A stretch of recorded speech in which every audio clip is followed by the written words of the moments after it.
Ձեր թշնամին քանդում է ձեր կյանքի գործը։ Ավետարանն ասում է. սիրիր նրան։ Ինչ կանեք։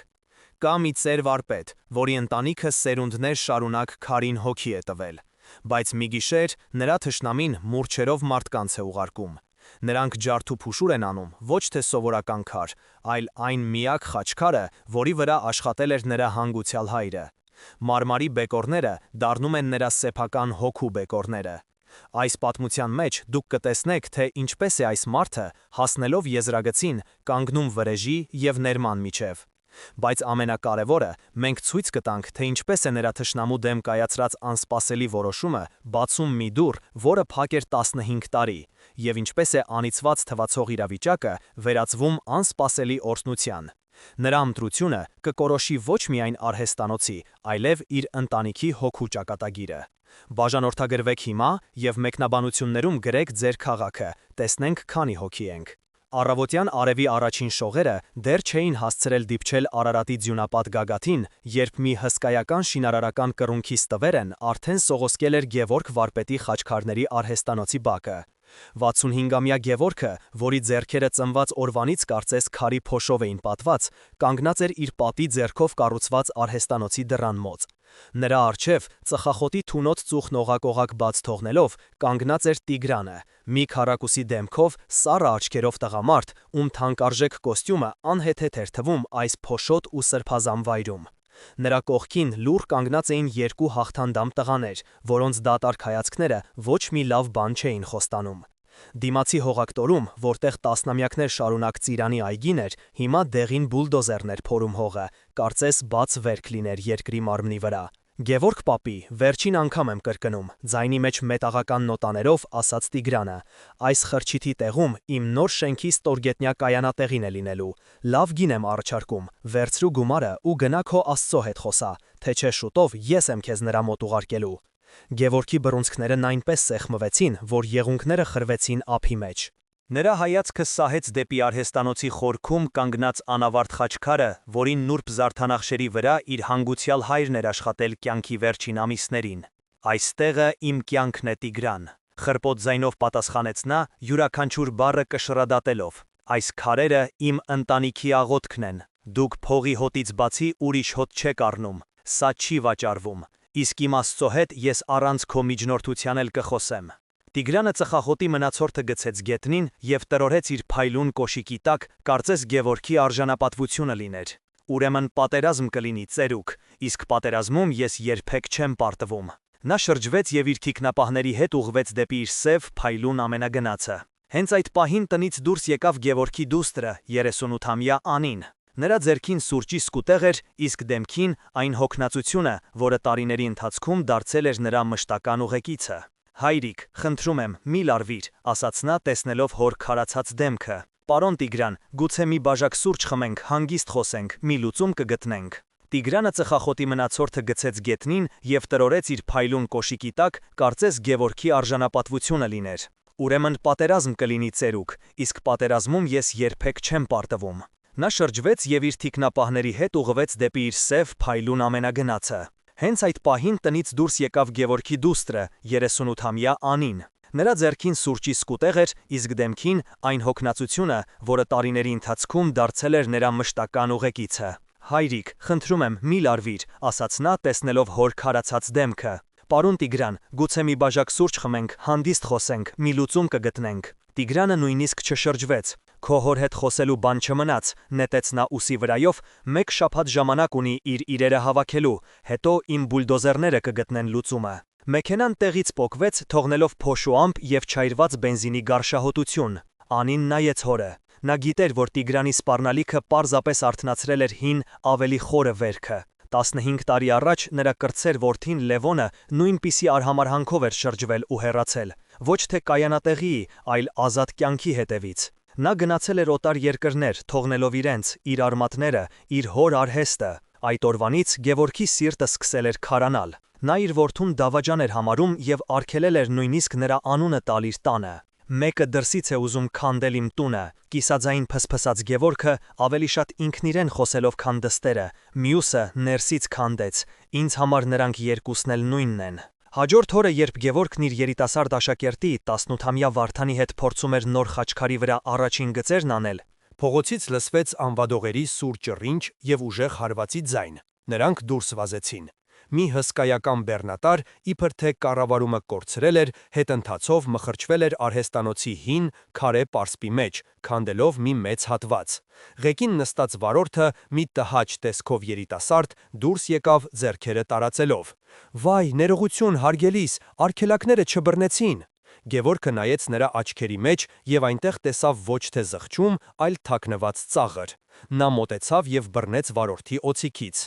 «Ում շունն ես դու, ասա», գոռաց նա, և նրա ձայնի մեջ լսվեց վիրավորված գազանի մռնչյունը։ Վարդանն ու հավաքված հարևանները հազիվ կարողացան նրան հետ քաշել։ Վարորդը, ուղղելով հագուստը, նստեց մեքենան և հեռացավ, նույնիսկ չսպասելով ոստիկանությանը։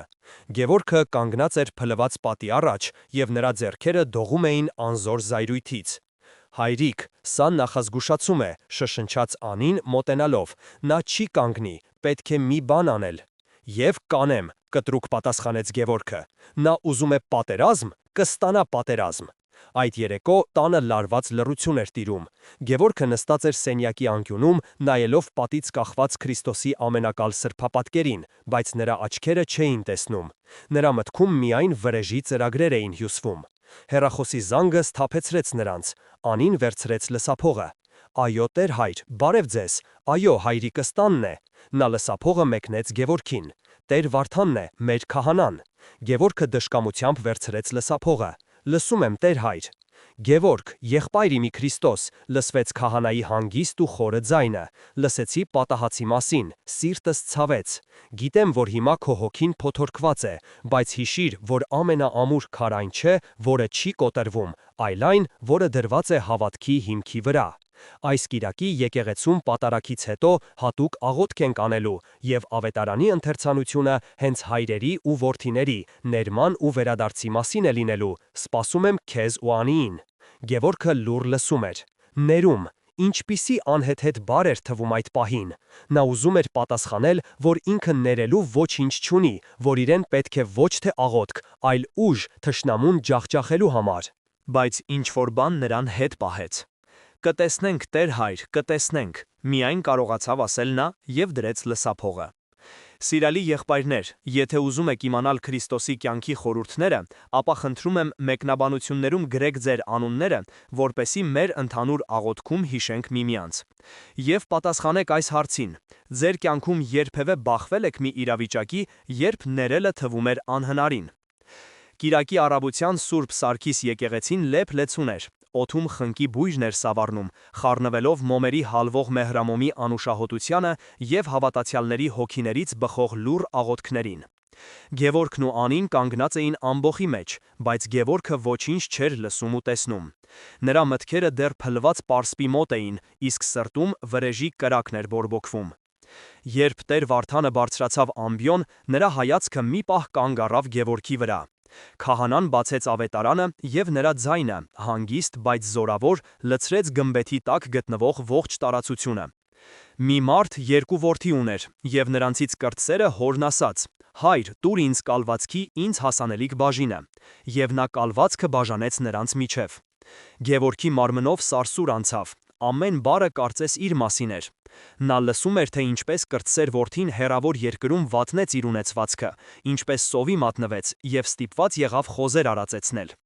Գևորգի սրտում ոչ թե խղճահարություն արթնացավ, այլ չարախինդ մի զգացում։ «Այդպես էլ պետք է լիներ», մտածեց նա, «դավաճանը պետք է պատժվի։ Իմ Լևոնն էլ երևի հիմա այդ օրն է ընկել, դրա համար է նամակներ գրում»։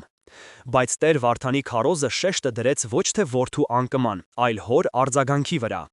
«Սիրելի հավատացյալներ», շարունակեց քահանան, «ուշադրություն դարձրեք։ Հայլը չսպասեց, որ որդին հասնի տուն, չսպասեց, որ նա ծնկի իջնի ու ներողություն խնդրի։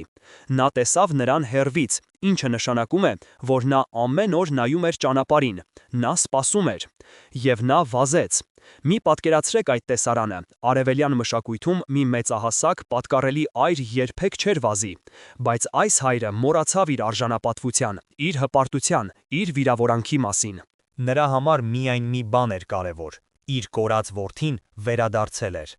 Սա է Աստծո սիրո պատկերը։ Սա այն սերն է, որը մեզանից յուրաքանչյուրիս հանդեպ ունի մեր երկնային Հայրը։ Գևորգը շփոթված էր, նա միշտ իրեն նույնացրել էր առակի ավագ որդու հետ, բայց հիմա Տեր Վարդանի խոսքերը նրան ստիպում էին իրեն տեսնել հոր դերում, և նա հասկացավ, որ ինքը լրիվ հակառակն էր անում։ Պատարանքից հետո, երբ բոլորը սկսեցին ցրվել, Տեր Վարդանը մոտեցավ Գևորգին ու Անիին։ Նրա հետ էր եկեղեցու խորհրդի անդամներից մեկը, Սարգիսը, որը քաղաքում հայտնի իրավաբան էր։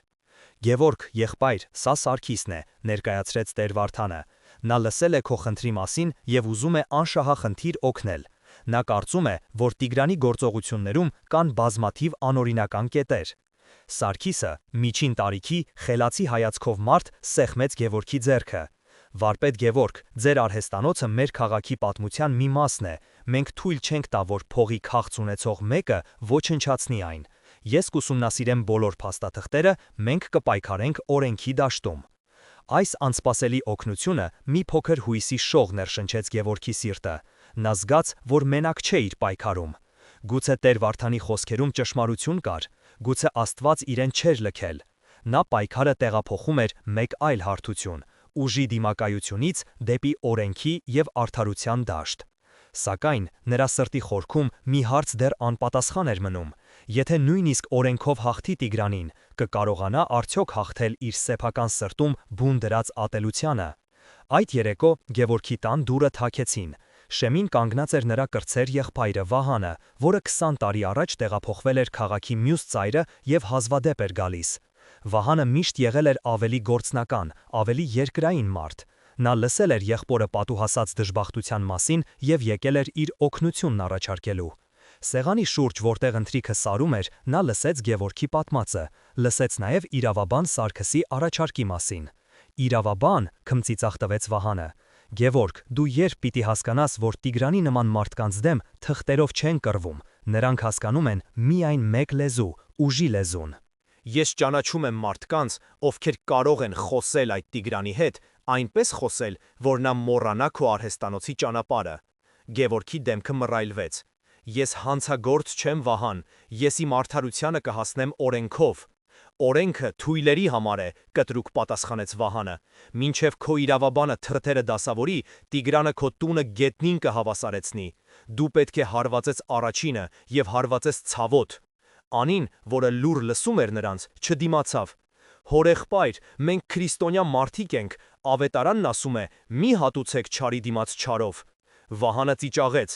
Աղջիկս, ավետարանը լավ բան է եկեղեցու պատերի ներսում, իսկ դրսում գայլի օրենքներն են գործում։ Եթե դու գառ լինես, քեզ կուտեն։ Հիմա ընտրությունը քոնն է, եղբայր, կամ դու կսպասես քո Աստծո հրաշքին, կամ կվարվես այնպես, ինչպես տղամարդը պետք է վարվի։ Վահանի խոսքերը կարծես թույն լինեին, որը նորից արթնացրեց Գևորգի մեջ քնած զայրույթը։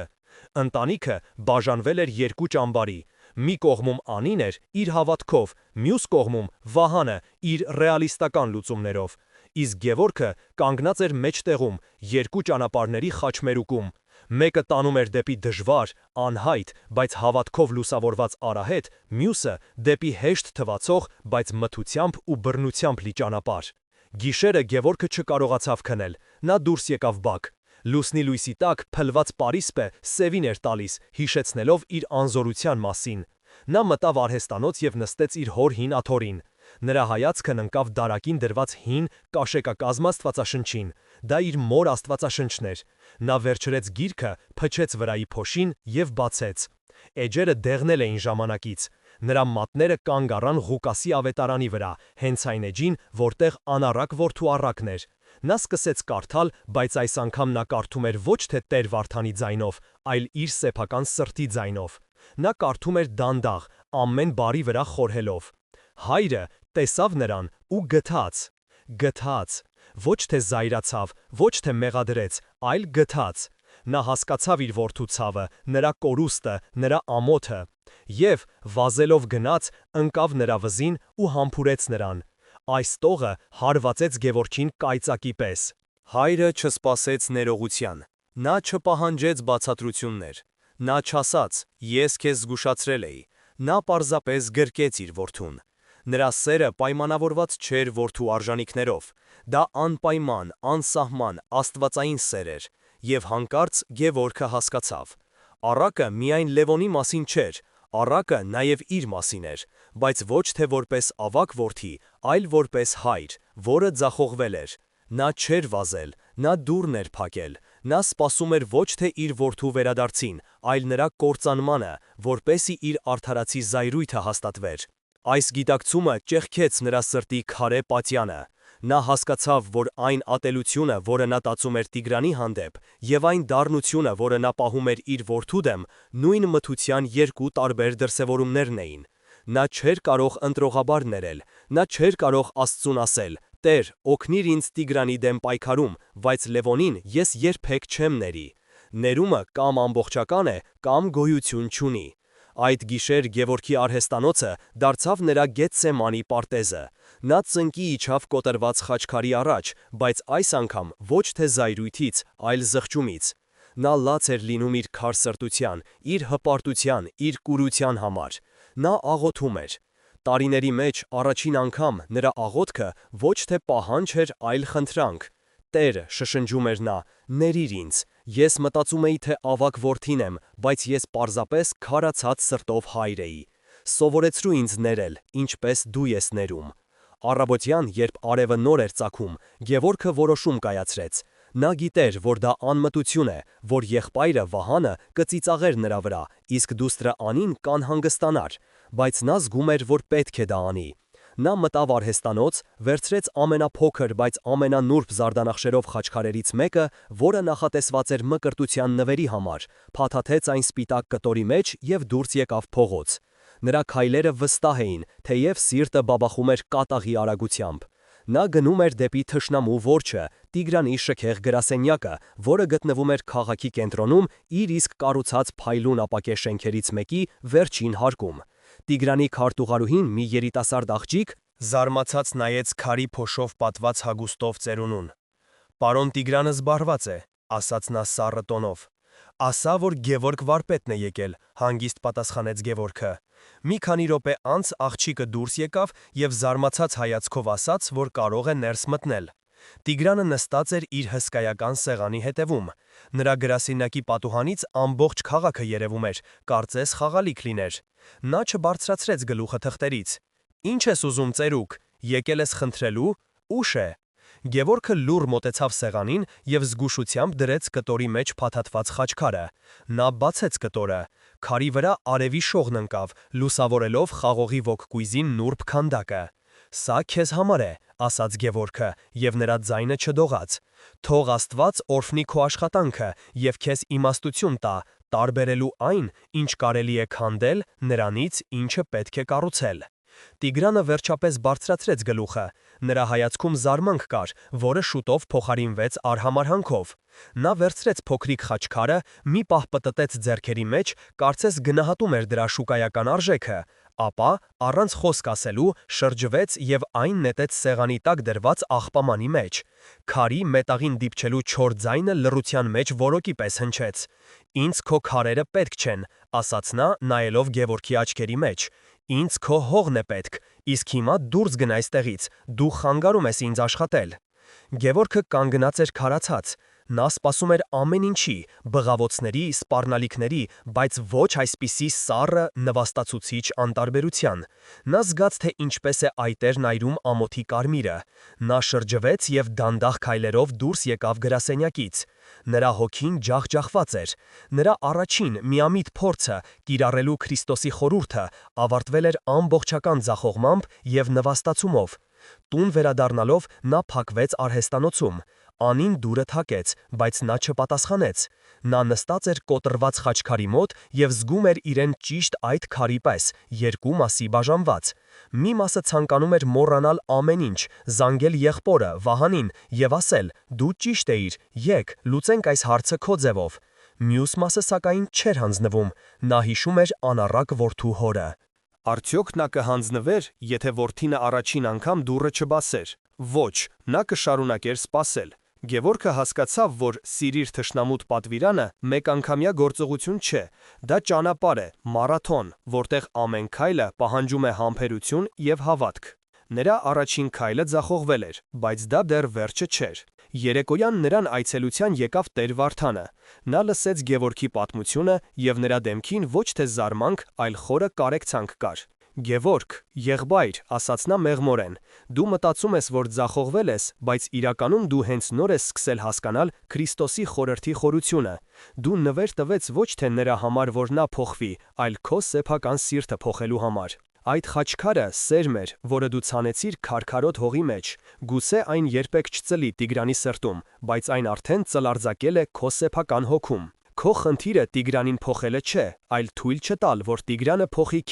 քեզ նմանեցնելով իրեն։ Տեր Վարդանի խոսքերը նոր լույս սփռեցին Գևորգի հոգում։ Նա հասկացավ, որ իր պայքարը ոչ այնքան հողի մի կտորի, որքան սեփական հոգու փրկության համար էր։ Հաջորդ օրը իրավաբան Սարգիսը զանգահարեց. «Վարպետ Գևորգ, լավ նորություն ունեմ։ Ես գտա մի հին փաստաթուղթ, որի համաձայն ձեր արհեստանոցի տարածքը համարվում է պատմամշակութային արժեք, եւ այնտեղ ցանկացած շինարարություն արգելված է։ Մենք դատական հայց ենք ներկայացնում շինարարությունն անհապաղ դադարեցնելու պահանջով։ Տիգրանը ստիպված կլինի նահանջել»։ Այս լուրը պետք է որ ուրախացներ Գևորգին, բայց նա զգաց միայն տարօրինակ դատարկություն։ Նա հասկացավ, որ նույնիսկ եթե դատարանում հաղթի, իրական պատերազմը դեռ շարունակվում է իր սրտում։ Մի քանի օր անց, երբ Գևորգն աշխատում էր արհեստանոցում, դուռը բացվեց և ներս մտավ Տիգրանը։ Նա մենակ էր։ Նրա դեմքը քարի պես անարտահայտիչ էր, բայց աչքերում սառը կրակ էր վառվում։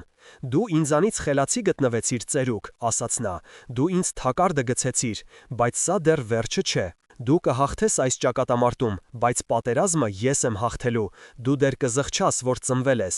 Եվ նա դուրս եկավ, դուռը շրխկացնելով։ Գևորգը մնաց մենակ, օրենքը իր կողմն էր։ Եկեղեցին իր կողքին, բայց թշնամին չէր նահանջում։ Ընդհակառակը, հակամարտությունը թևակողում էր նոր, ավելի վտանգավոր փուլ։ Տիգրանի սպառնալից այցից հետո օդում լարվածություն էր կախված։ Դատական հաղթանակը ոչ թե խաղաղություն բերեց, այլ պատերազմի նոր փուլի սկիզբ դարձավ։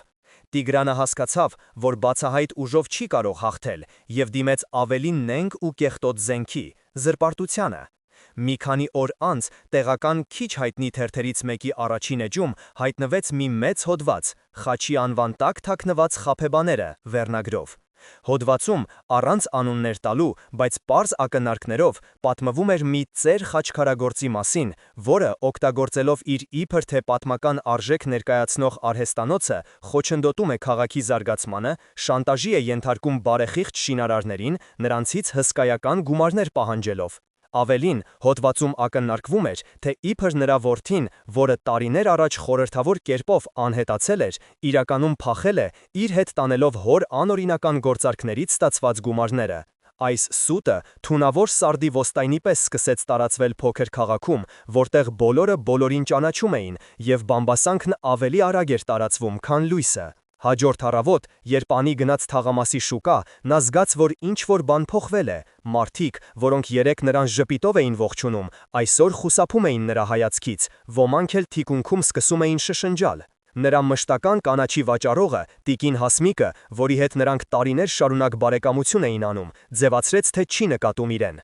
«Տիկին Հասմիկ, բարև ձեզ, ինձ մի կապ թարխուն կտաք հա», ասաց Անին։ Կինը, առանց նրա կողմը նայելու, կոպիտ պատասխանեց. «Վերջացել է»։ Բայց Անին տեսնում էր թարմ թարխունի կանաչ կապոցները վաճառասեղովին։ Նա մոտեցավ հացթուխին, բայց նա էլ ասաց, թե թարմ հաց չունի։ Ճնշումը դարձել էր ֆիզիկապես շոշափելի։ Ամոթի ու անարդարության զգացումից Անիի աչքերը լցվեցին արցունքով։ Նա դատարկ զամբյուղով վերադարձավ տուն։ Գևորգը, լսելով դստեր պատմածը, բռունցքները սեղմեց այնպես, որ եղունգները խրվեցին ափի մեջ։ Նա պատրաստ էր դուրս գալ ու գոռալ, պարզաբանումներ պահանջել, բայց ումից։ Տիգրանը թաքնվել էր անանուն հոդվածի և մարդկային չարախոսության հետևում։ Սիրիր թշնամուդ։ Ինչպես կարելի էր սիրել մի անտեսանելի թշնամու, որը թունավորում էր քո բարի անունը, քո հարևանների սրտերը։ Քրիստոսի խորհուրդը այս նոր իրավիճակում թվում էր ավելի անհասանելի ու անիրագործելի։ Երեկոյան նրանց այցելեց Գևորգի եղբայրը Վահանը։ Նա ձեռքին պահում էր այն թերթը։ Նրա դեմքը զայրույթից կարմրել էր։ «Տեսաք, թե ինչի հասցրեց քո քրիստոնեական հեզությունը», գոռաց նա Գևորգի վրա, թերթը շպրտելով սեղանին։ «Ես քեզ զգուշացրի, որ այս տեսակ մարդկանց հետ պետք է իրենց լեզվով խոսել։ Հիմա նա ոչ միայն մեր տունն է ուզում քանդել, այլև մեր ընտանիքի պատիվն է ցեխի հետ հավասարեցնում։ Ինչ ես պատրաստվում անել հիմա։ Մյուս այտը դարձն է։ Գևորգը լուռ էր։ Նա չգիտեր, թե ինչ պատասխանել։ Նրա հավատքը սկսել էր սասանվել։ Գուցե Վահանը ճիշտ էր։ Գուցե այս աշխարհում Քրիստոսի ուսմունքներով ապրելն ուղղակի անհնար էր։ Մենք պետք է պատասխանենք, շարունակեց Վահանը։ Ես գիտեմ մի լրագրողի, որը կարող է պատասխան հոդված գրել, բացահայտել Տիգրանի բոլոր կեղտոտ գործերը։ Մենք նրան կոչնչացնենք։ Ոչ, հանկարծ հստակ հնչեց Անիի ձայնը։ Մենք չենք իջնի նրա մակարդակին։ Եթե մենք սկսենք կեղծ շպրտել, ինչով կտարբերվենք նրանից։ Տեր հայրն ասում էր, որ մեր պայքարը ոչ թե Տիգրանին փոխելն է, այլ թույլ չտալ, որ նա մեզ փոխի։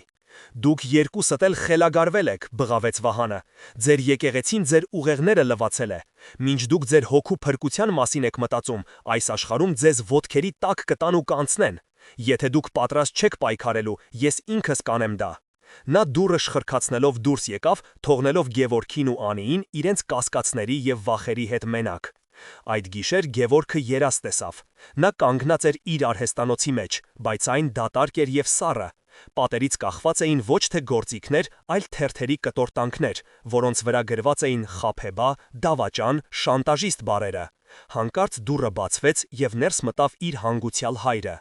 Նա նայեց Գևորգին թքուր աչքերով եւ ասաց. «Որդիս, դու քարին հոգի տվեցիր, բայց քո սեփական հոգին քարացրիր»։ Դու այնքան տարվեցիր թշնամուդ հետ պայքարով, որ մոռացար, թե ով ես դու։ Դու մոռացար, որ խաչքարագործի ամենամեծ գործիքը ոչ թե մուրճն է, այլ սերը։ Գևորգն արթնացավ սառը քրտինքի մեջ։ Նա հասկացավ, որ կանգնած է հոգևոր փակուղու առաջ։ Նրա մարդկային բանականությունը եւ Քրիստոսի իմաստությունը մտել էին անհաշտ պայքարի մեջ։ Նա հավատում էր Աստծուն, բայց կասկածում էր, թե արդյոք ճիշտ է հասկանում նրա խոսքերը։ Ինչպես կարելի էր սիրել մեկին, ով ոչնչացնում էր քո պատիվը։ Ինչպես կարելի էր ներել, երբ ամբողջ աշխարհը քեզ դատապարտում էր։ Նա զգում էր, որ Քրիստոսի խորհրդի մեջ մի խորություն կա, որն ինքը դեռ չի ըմբռնել։ Նրա նախնական մակերեսային հասկացողությունը բավարար չէր այս փորձությանը դիմակայելու համար։ Գևորգի տեսած երազը նրան թողեց հոգեկան խանգարման եզրին։ Նա զգում էր, որ խեղդվում է կասկածների եւ անզորության ճահճում։ Նա այլևս չէր կարողանում աշխատել, քարը չէր ենթարկվում նրա ձեռքերին։ Առանց Աննիին որևէ բան ասելու, մի առավոտ նա պարզապես դուրս եկավ տնից եւ գնաց դեպի լեռները, դեպի Գեղարդի վանքը։ Նա գնում էր ոչ թե աղոթելու կամ պատասխաններ փնտրելու, այլ պարզապես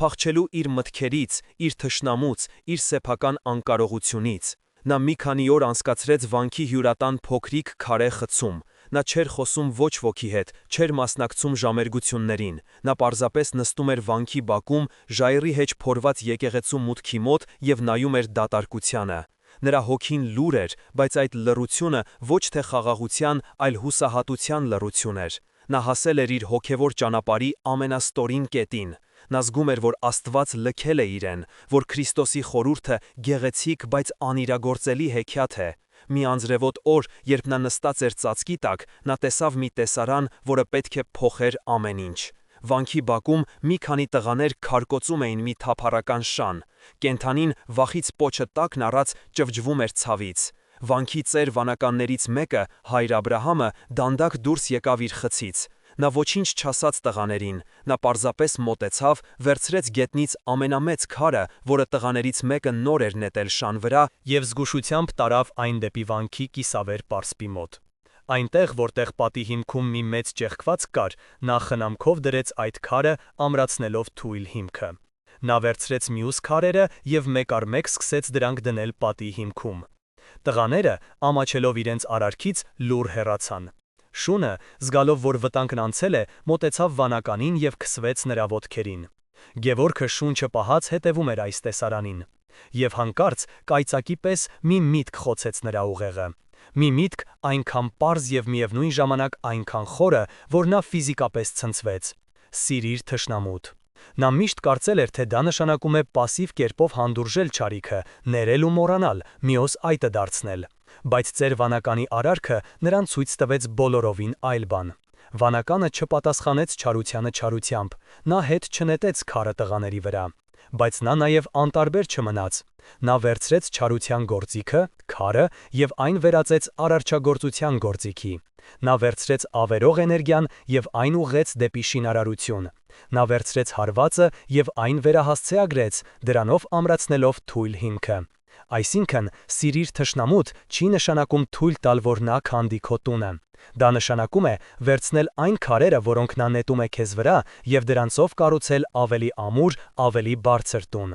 Դա նշանակում է չարի էներգիան վերածել բարու։ Դա ոչ թե պասիվ ներողամտություն է, այլ ակտիվ, ստեղծագործական սեր։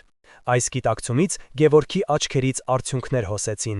Դրանք ոչ թե հուսահատության, այլ ազատագրման արդյունքներ էին։ Նա հասկացավ, որ ամբողջ այս ընթացքում սխալ էր հասկացել Քրիստոսի խոսքերը։ Նա փորձում էր կիրառել դրանք բառացիորեն, չհասկանալով դրանց խորը փոխակերպող իմաստը։ Նա վեր կացավ և մոտեցավ հայր Աբրահամին, որը վերջացրել էր իր գործը և շոյում էր շան գլուխը։ «Հայր Սուրբ», ասաց Գևորգը խրպոտ ձայնով, «կարող եմ ձեզ մի հարց տալ»։ Ձեր վանականը ժպտաց։ Հարցրու որդիս։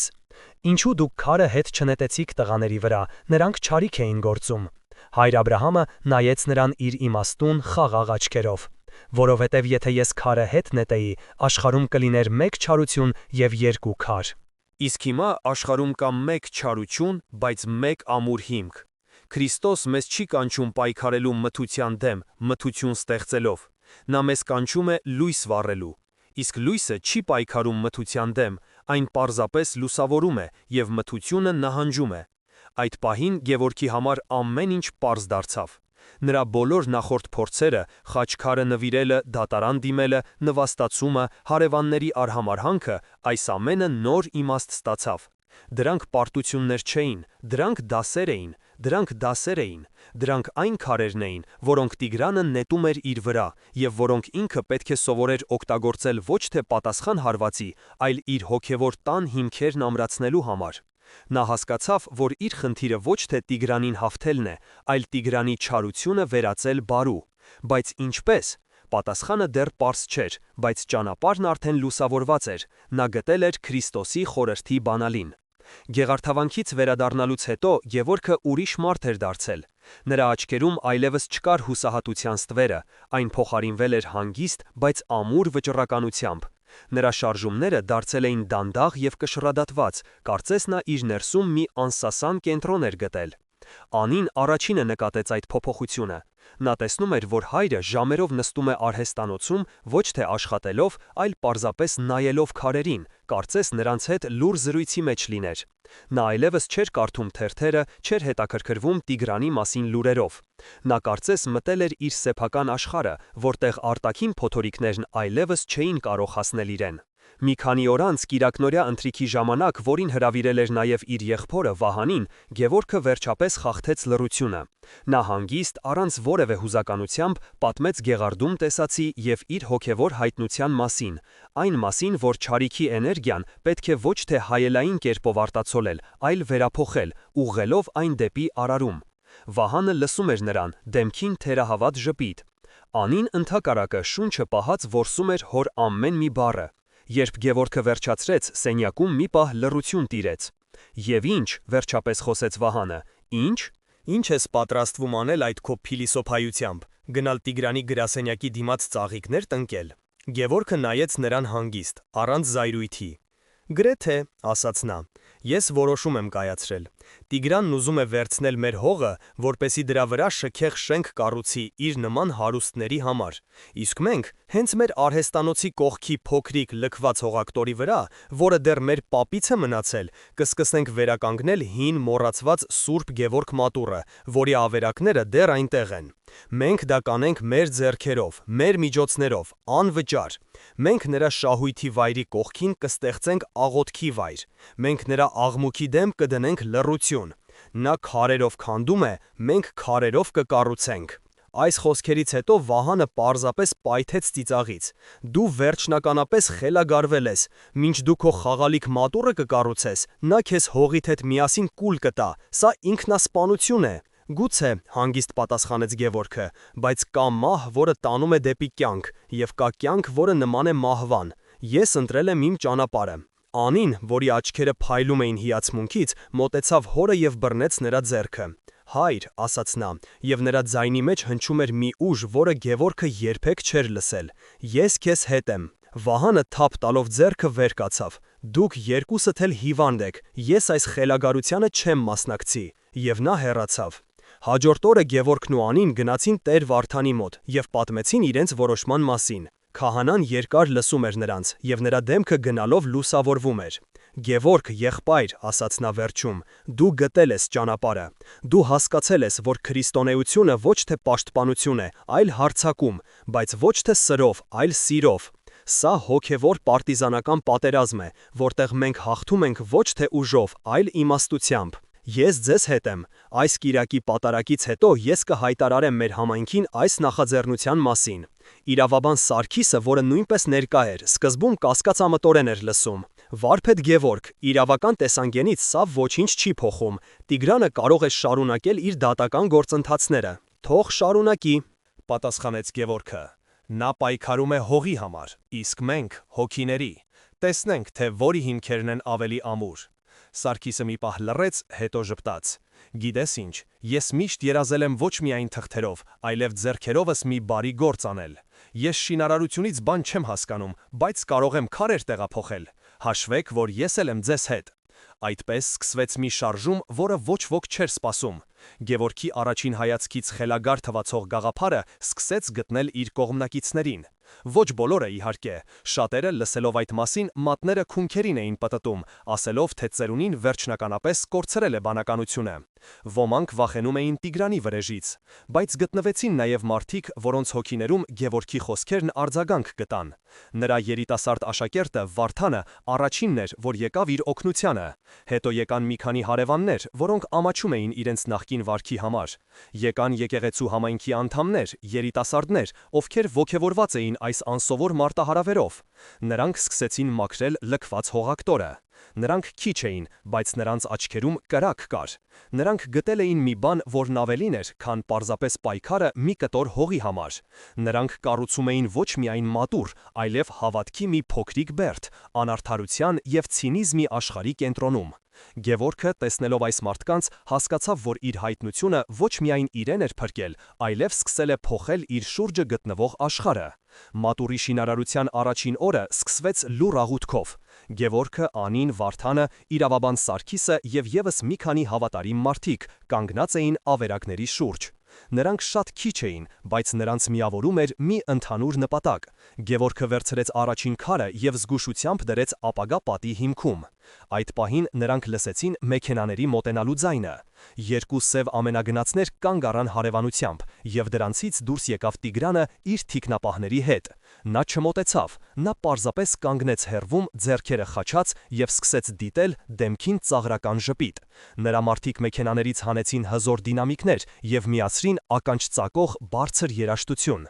Աշխատելն անհնար էր դառնում, բայց Գևորգը կարծես ոչինչ չէր լսում։ Նա հանգիստ վերցրեց երկրորդ քարը եւ դրեց առաջինի կողքին։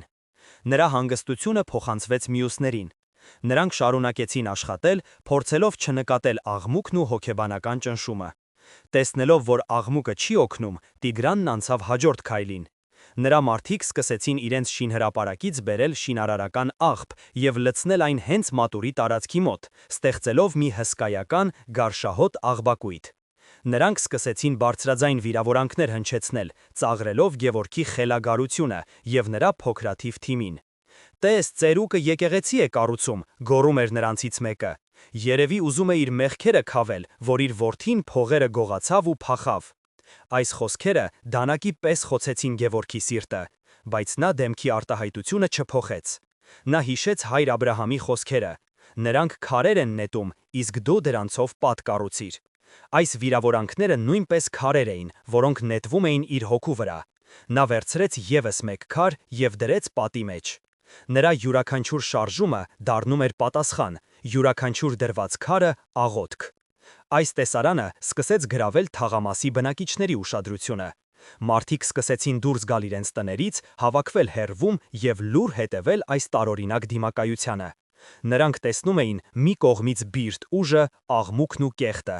իսկ մյուս կողմից մի խումբ մարդկանց, որոնք լուր համառորեն արարում էին։ Եվ այդ պահին տեղի ունեցավ անսպասելին։ Թաղամասի ամենահարգված բնակիչներից մեկը 80-ամյա Ռուբեն Պապը, որը երբեք ոչ մի բանի չէր խառնվում, դանդաղ դուրս եկավ իր տնից, ձեռքին մի դույլ ջուր։ Նա լուռ մոտեցավ Գևորգին եւ մեկնեց դույլը։ «Վարպետ», ասաց նա, եւ նրա ձայնը, թեև թույլ, հստակ լսվեց երաժշտության աղմուկի միջով։ «Դու ճիշտ գործ ես անում։ Մեր թաղամասին վաղուց էր աղոթք պետք»։ Այս քայլը կարծես պատնեշը քանդեր։ Մի կին տնից դուրս բերեց թարմ թխված հաց ու պանիր։ Մի քանի երիտասարդ տղաներ, որոնք մինչ այդ անտարբեր հետևում էին, մոտեցան եւ առանց խոսքի սկսեցին օգնել քարեր տեղափոխել։ Տիգրանը քարացած նայում էր այս տեսարանին։ Նրա հոգեբանական գրոհը հակառակ արդյունքն էր տալիս։ Նա ցանկանում էր մեկուսացնել Գևորգին, բայց իր իսկ գործողություններով նա մարդկանց համախմբում էր նրա շուրջը։ Գևորգի անսասանությունը, նրա չարին չարով չպատասխանելու սկզբունքը դարձել էր մագնիս, որը ձգում էր մարդկանց։ Հակամարտությունը դառնում էր հրապարակային, եւ համակրանքը ակնհայտորեն Գևորգի կողմն էր։ Օրվա վերջում Տիգրանը, հասկանալով, որ պարտվում է այս փուլում, զայրացած հեռացավ, իր մարդկանց հրամայելով հավաքել իրերը։ Երբ աղմուկը դադարեց, թաղամասի վրա իջավ անսովոր խաղաղություն։ Այդ օրը նրանք կառուցել էին պատի ընդամենը մի քանի շարք, բայց իրականում նրանք կառուցել էին շատ ավելին, նրանք կառուցել էին համայնք։ Երեկոյան, երբ բոլորը ցրվել էին, իսկ Գևորգն ու Անին հոգնած նստած էին արհեստանոցում, դուռը դանդաղ բացվեց եւ ներս մտավ Վահանը։ Նա ձեռքին մի տոպրակ ուտելիք էր բերել։ Նա լուր դրեց այն սեղանին։ «Ես տեսա այսօր ինչ կատարվեց», ասաց նա կիսաձայն։ Ես դեռ չեմ հասկանում քեզ, եղբայր, բայց ես տեսա, որ քո մեջ մի ուժ կա, որը ես չունեմ։ Ես շինարարությունից լավ եմ հասկանում, վաղվանից ես էլ կգամ օգնելու։ Գևորգը նայեց եղբորը, եւ տարիների մեջ առաջին անգամ նրանց միջև եղած սառույցը սկսեց հալվել։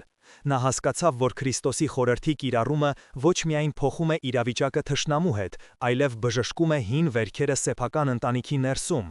Նա անցել էր հասկանալուց դեպի վճռական գործողություն, եւ այդ գործողությունը սկսել էր իր պտուղները տալ այնպես, ինչպես ինքը երբեք չէր կարող պատկերացնել։ Մի քանի շաբաթ անց մատուռի պատերը արդեն բարձրացել էին։ Գևորգի փոքրաթիվ թիմը վերածվել էր մի փոքրիկ բանակի։ Ամեն օր նրանց միանում էին նոր մարդիկ, ոգևորված այս լուռ, բայց համառ դիմադրությունից։ Տիգրանը, տեսնելով, որ հանրային կարծինքն իր դեմ է շրջվել, որոշեց դիմել վերջին վճռական քայլին։ Մի առավոտ, երբ շինարարությունն ընթանում էր իր հունով, հայտնվեց ինքը, Տիգրանը, բայց այս անգամ ոչ թե թիկնապահների, այլ մի հսկայական բուլդոզերի ուղեկցությամբ։ Նա ինքն էր նստած ղեկին, շուրջը հավաքված մարդիկ սարսափից քարացան, բուլդոզերի շարժիչը սպառնալից գվվաց, եւ մեքենան դանդաղ շարժվեց առաջ, ուղիղ դեպի մատուռի նոր կառուցվող պատը։ Բոլորը հետ փախան, միայն Գևորգը մնաց տեղում։ Նա կանգնեց ուղիղ բուլդոզերի ճանապարհին, պատի եւ մահաբեր մեքենայի միջև։ Նրա դեմքը հանգիստ էր, նա չէր վախենում։ Այդ պահին նա այլևս չէր պայքարում հողի կամ քարերի համար, նա պաշտպանում էր հավատքը, սերը եւ ներումը։ Բուլդոզերը կանգ առավ նրանից ընդամենը մի քանի քայլ հեռավորության վրա։ Տիգրանը դուրս թռավ խցիկից, նրա դեմքը զայրույթից աղավաղվել էր։ Նա քայլեց ուղիղ դեպի Գևորգը։ Բոլորը շունչները պահած հետևում էին։ Սա գագաթնակետն էր։ Գևորգը չշարժվեց, նա նայեց ուղիղ Տիգրանի աչքերի մեջ, եւ նրա հայացքում ոչ թե ատելություն կար, այլ խորը մարդկային կարեկցանք։ «Ես գիտեմ, որ քո կյանքը հեշտ չի եղել, Տիգրան», ասաց Գևորգը հանգիստ, բայց հստակ ձայնով։ «Ես իմացա, որ դու որբ ես մեծացել, որ քո ծնողները, Վարդանն ու Նունեն, մահացել են երկրաշարժի ժամանակ։ Այս մատուռը, որ մենք կառուցում ենք, կրելու է ոչ միայն Սուրբ Գևորգի անունը, մենք այն կառուցում ենք նաև քո ծնողների հիշատակին, որպեսզի նրանց հոգիները խաղաղություն գտնեն»։ Եվ նա գրպանից հանեց մի փոքրիկ, հարթ քար, որի վրա փորագրված էին երկու անուն՝ Վարդան եւ Նունե։ Նա մեկնեց քարը Տիգրանին։ «Սա առաջին քարն է, որը պետք է դրվի խորանի հիմքում։ Եթե ուզում ես, արի, միասին դնենք»։ Այդ պահին տեղի ունեցավ մի բան, որը ոչ ոք չէր սպասում։ Տիգրանի դեմքի քարե դիմակը սկսեց ճաքճքել։ Նրա աչքերում, որոնք միշտ սառույցի պես սառն էին, հայտնվեց մի բան, որը նման էր ցավի։ Նա նայեց քարին, հետո Գևորգին։ Մի ակնթարթ նրա ներսում տեղի ունեցավ մի սարսափելի պայքար։ Տարիների ընթացքում կուտակված զայրույթի, ցավի եւ հպարտության պայքարը ներման եւ սիրո այս անսպասելի զինաթափող դրսևորման դեմ։ Նա սուրբ չդարավ այդ պահին, բայց նա կոտրվեց, նա չվերցրեց քարը, նա պարզապես լուռ շրջվեց, նստեց իր ամենագնացը և հեռացավ։ Բուլդոզերը մնաց տեղում, որպես նրա պարտության լուռ վկա։ Մի քանի ամիս անց Սումբ Գևորգ մատուռն արդեն ավարտված էր, այն փոքրիկ էր, համեստ, բայց կառուցված էր սիրով և հավատքով։ Տիգրանն այլևս չհայտնվեց, նրա շինարարությունը դադարեց, Եվ որոշ ժամանակ անց նա վաճառեց այդ հողակտորը։ Գևորգի արհեստանոցը նորից սկսեց աշխատել, և պատվերներն ավելի շատ էին, քան երբևէ։ Մարդիկ գալիս էին ոչ միայն խաչքար պատվիրելու, այլև տեսնելու այն մարդուն, ով կարողացել էր սիրով հաղթել ատելությանը։ Բայց Գևորգի համար ամենամեծ հրաշքը դա չէր։ Մի օր, երբ նա աշխատում էր արհեստանոցում, դուռը բացվեց և շեմին հայտնվեց մի բարձրահասակ, նիհարած, հոգնած աչքերով երիտասարդ։ Նրա դեմքը ծանոթ էր, բայց միևնույն ժամանակ օտար։ Դա Լևոնն էր, նրա կորած որդին։ Նա կանգնած էր շեմին, չհամարձակվելով առաջ գալ։ Նրա աչքերում ամոց կար, զղջում և վախ։ Գևորգը նայեց նրան, և նրա սրտում չկար ոչ մի կաթիլ զայրույթ կամ դառնություն։ Նա հիշեց անառակ որդու հորը, և նա արեց այն, ինչ պետք է աներ 15 տարի առաջ։ Նա գցեց գործիքները, վազեց դեպի որդին, գրկեց նրան և սկսեց համբուրել։ «Տուն ես եկել, որդիս», միայն կարողացավ շշնջալ նա, «Տուն ես եկել»։ Լևոնը սկսեց լաց լինել հորուսին։ Այդ լռության մեջ էին նրա բոլոր ներողությունները, նրա ամբողջ ցավն ու զղջումը։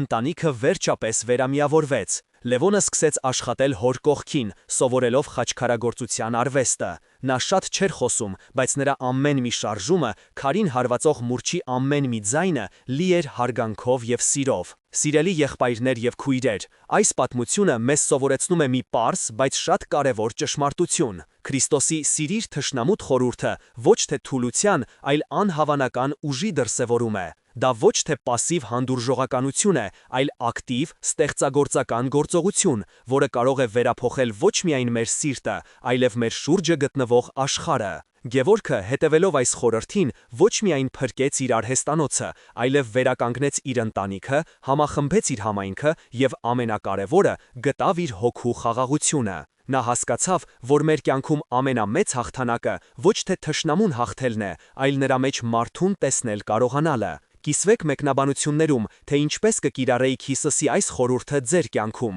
ինչ դասեր քաղեցիք այս պատմությունից։ Թող Տիրոջ սերն ու իմաստությունը միշտ լինեն ձեզ հետ։ Ամեն։